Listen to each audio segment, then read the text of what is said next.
Minor, I can't tell you his last name. So this is about Bobby gets arrested by me. My name is Caitlin. So what did Bobby do? So the incident happened in Texas. The statement was that Bobby had stolen his parents' car, took it on a joyride while drunk, and had a firearm in the vehicle. So the charges, and these are the charges that are justified in Texas. So because it happened in Texas, it was Texas laws. So minor possession of a firearm, which is a misdemeanor, driving without a valid license, which is a misdemeanor, driving while intoxicated, which is a misdemeanor, and unauthorized use of a motor vehicle, which is a felony. So he could either get probation and 0 days served or 6 years served, and that's it. So the demographics is, this is Bobby and his family and his community. So the age is 13. He's a male, race white. Income is middle class, education 8th grade, and he's currently still in middle school. And family structure is good, he's the only child. So this is kind of a graph that tells you about what they can go through. So this is for a juvenile court. You find out where they're at and all of that. So since I'm a minor, I'm saying this from Bobby's point of view, they had to tell my parents. They also had to put me in juvenile facility since I'm only 13 years old. Because he was 13 and under the age, he was allowed to get a phone call to his parents immediately instead of just getting one at the station. So this is what happens during the arrest. All of that was background information. So probable cause is when law enforcement believes a crime is about to be committed, is being committed, or has been committed. So the probable cause in the case was that he was driving recklessly, had a whole bunch of music, and was having the windows down. So an officer pulled him over. So that's how he was driving, and this is the police officer that pulled him over. And the probable cause is he obviously looks underage, but you could tell that he was swerving in between lanes, and that's probable cause. So handcuffs. After the cop pulled him over, they asked about a driver's license. He didn't have one for his age being 13, and they smelled alcohol. They did run some tests. Usually they would have DUI tests where you have to say a whole bunch of things and blow into a breathalyzer. But since he was 13, he was supposed to blow all zeros if he had a valid license, which he didn't. So he immediately got arrested and be taken into custody. So the search, since he smelled alcohol on the breath, he searched the car because Bobby gave him permission. He also impounded the car since he wasn't answering questions right away and wasn't being cooperative.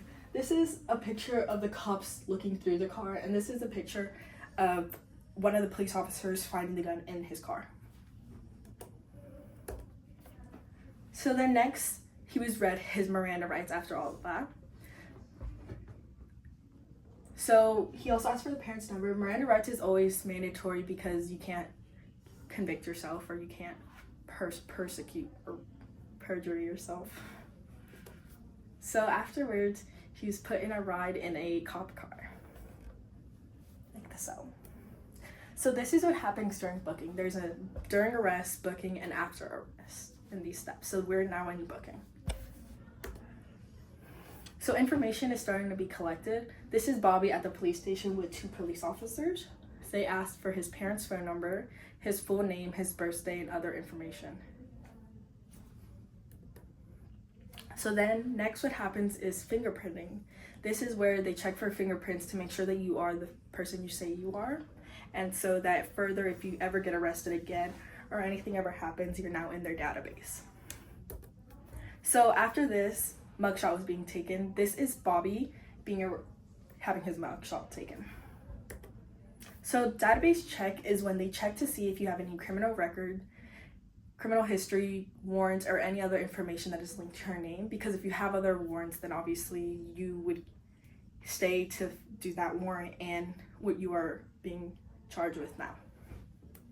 So after booking, we're in kind of the last step. So the initial appearance is when you first stand in front of a judge, when they tell you your rights, what your rights are, the charges, and bail, and how could be, and if you get bail, they can also set conditions. Bail is usually, In turn, initial appearance is usually within the first 24 hours when someone is arrested.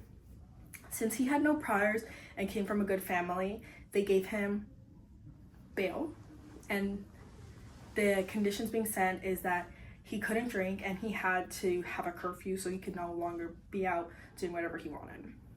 So bail is a part of things where if you get a bail, then you pay 10% of it, and it's seen as an insurance to ensure that you go back to trial and that you're going to go to trial and follow up with everything. So bail is given to people before their trial, and it is used as an insurance policy to ensure that they go to their trial hearing. So there's bail and there's parole. Like probation is bail, parole is after you get sentenced. So this is a judge. Since it is a juvenile case, he won't have a jury trial. The prosecutor gave him a plea of a couple years on parole, community service, which parole he had to do community service, treatment for alcohol abuse, and other treatments to ensure he wouldn't do criminal acts again. And then the parole, he has to go see other different people all the time to go talk to them. So arraignment. Arraignment is when their formal charges are being read, a plea is entered, legal rights are explained, legal representation is arranged, bail is addressed, and future dates are set. So this is Bobby at his arraignments, his trial dates, and then afterwards. So Bobby got charged with things. This is Bobby afterwards. He's now a great